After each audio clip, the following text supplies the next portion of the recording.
So, this is the story about the man who bought a city. This is a true story about a man who lived in America for the first part of his life. His name was Stephens. For some years when he was a young man, he worked at the law in his own country. But this was not the kind of work which he wanted to do all his life. He was happier when he was reading about old cities. And at that time some men were finding ruins.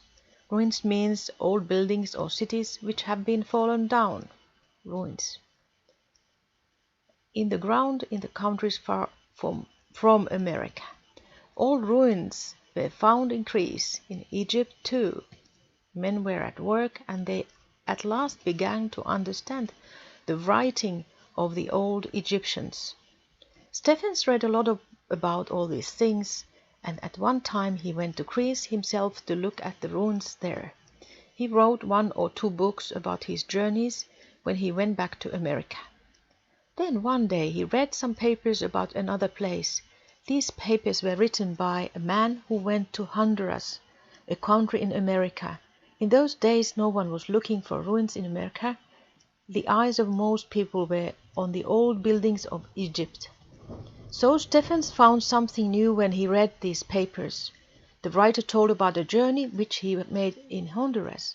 He saw some ruins in a forest in that country, but he didn't stay there to look at them.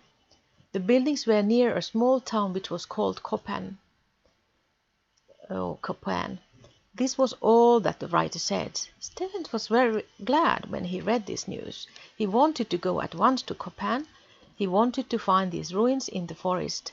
But the place was far away, and there were no trains to take him there. All this happened more than 100 years before our own time. He made everything ready for the long and hard journey, and he found a man who wanted to go with him.